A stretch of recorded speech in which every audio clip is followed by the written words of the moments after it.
Getting ready for college? Man, it's a total whirlwind, right? You're dealing with applications, orientations, figuring out what to pack. But there's this one decision that just kind of looms over everything. Who are you going to be sharing a tiny room with for the next 9 months? Welcome to the roommate quest. Yeah, for most of us, it's this wild mix of pure excitement and, let's be honest, sheer terror. I mean, on one hand, you're finally independent. On the other, you're about to share your personal space with a total stranger. So where do you even begin a search this important? Well, in our super connected world, the hunt pretty much always kicks off online. So let's talk about how to navigate the digital world of social media and all those specialized apps to find your ideal roommate. So, content creator It's Danny has this really straightforward game plan. First things first, jump into your college's official social media groups. You know, the class of 20 whatever pages. Put up a short, friendly bio about yourself and let everyone know you're looking. From there, you just start scrolling and reach out to anyone who seems like they might be a good fit. That first digital hello is everything. But your search doesn't have to stop at the usual social media spots. Nope. There's a whole world of apps designed specifically for this. Think of it like a dating app, but instead of swiping for a date, you're swiping for someone who won't leave their dirty socks everywhere. Apps like Spare Room and Roomie use really detailed profiles to help you find your perfect match. Okay, but hold on. Before you can find your perfect roommate match, there's one super important first step. You got to get to know yourself. I mean, how can you find the right person if you don't even know what you want? And this quote from Central Michigan University just nails it. Self-awareness isn't just some buzzword here. It is the foundation of a good roommate search. If you haven't figured out your own needs and boundaries, how are you supposed to explain them to someone else?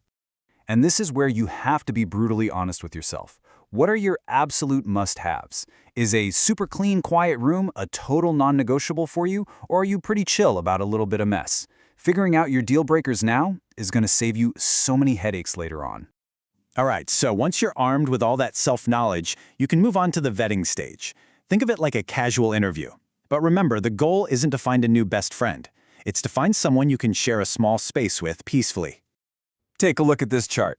It basically shows you the biggest potential landmines in any roommate relationship. And notice the two biggest slices: cleanliness and social habits. These are the areas where you and your potential roomie need to have a really frank, open conversation. I love this visual from the University of Toronto because it gets right to the point. Are you a could eat off the floor kind of person, or are you more of a where's the floor type? Look, there's no right or wrong answer here, but you absolutely have to be on a similar page. And right up there with cleanliness is the guest policy. Is your room going to be the social hub of the floor, or is it your private sanctuary to escape from everything? If one of you is a party animal and the other isn't, that's going to cause problems, fast. And of course, beyond those big two, you've got the daily stuff that can make or break a living situation. You know, are you an early bird and they're a night owl? How do you feel about overnight guests? How are you going to split costs for stuff like toilet paper or cleaning supplies? Getting these details sorted out from the very beginning is so important. Okay, so let's say you found someone. They seem promising. Awesome. But you're not at the finish line just yet. Now it's time to actually build the foundation for a good living situation, and that includes taking some really important safety steps. The Rochester Institute of Technology has some great tips for building a connection before you even get to campus. You know, follow each other on social media, start a little chat, and figure out who's bringing the big stuff, like a mini fridge or a microwave. These little things really help you start feeling like a team from day one. But, and this is a big but, before you even think about meeting up for coffee, we have to get serious about personal safety. This quote from Savvy Cyber Kids is a really stark reminder that meeting people from the internet does carry real risks.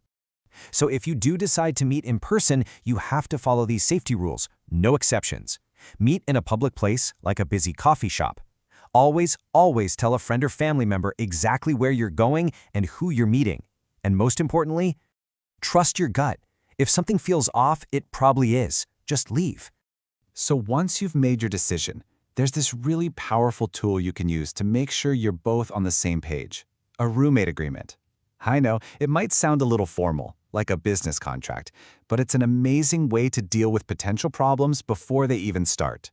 And a good agreement, like the ones Cornell College talks about, should cover all the bases. We're talking a detailed cleaning schedule, clear rules on guests, agreed-upon quiet hours, You can even put in a plan for how you'll handle disagreements, which is a lifesaver when things get tense.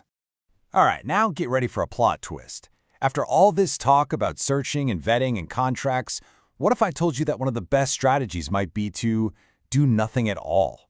Yeah, let's make the case for going with a random roommate. Sounds a little crazy, right? But check out this quote from the Johns Hopkins newsletter. It basically argues that when we try to find a mirror image of ourselves, we might be accidentally robbing ourselves of one of the best parts of college, getting to know people who are totally different from us. And honestly, the advantages of going random are pretty convincing.